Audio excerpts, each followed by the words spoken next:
প্রিয় নবী হজরত মুহাম্মদ সাল্লাল্লাহু আলাইহি ওয়াসাল্লাম, তার উপরে লক্ষ কোটি সালাম জানাই এবং তার উপরে লক্ষ কোটি দরুদ জানাই। আপনি জানেন কি নবীর প্রতি আপনি কেন সালাম দিবেন?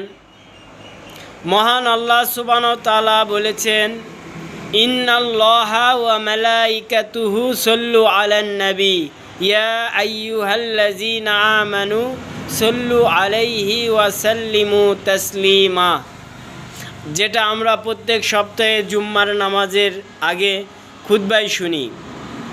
মহান আল্লাহ তাআলা বলছেন যে আল্লাহ নিজে এবং আল্লাহর ফেরেশতারা নবীর প্রতি দরুদ এবং সালাম প্রেরণ করে। হে দুনিয়ার বিশ্বাসী মানুষগণ, তোমরাও তোমাদের নবীর প্রতি দরুদ ও সালাম প্রেরণ করো। একবার গুরুত্বটা বুঝুন। নামাজ, রোজা, হজ, জাকাত, যত ধরনের ইবাদত মহান আল্লাহ সুবহানাহু ওয়া তাআলা আমাদের জন্যে ফরজ করেছেন, এগুলো শুধু আমাদের জন্যই আল্লাহ পছন্দ করেছেন, কিন্তু মহান আল্লাহ নিজের জন্য এগুলো কিন্তু পছন্দ করেননি। কিন্তু নবীর প্রতি সালাম দেওয়া, নবীর প্রতি দরুদ প্রেরণ করা মহান আল্লাহ সুবহানাহু ওয়া তাআলা নিজের জন্যই পছন্দ করেছেন।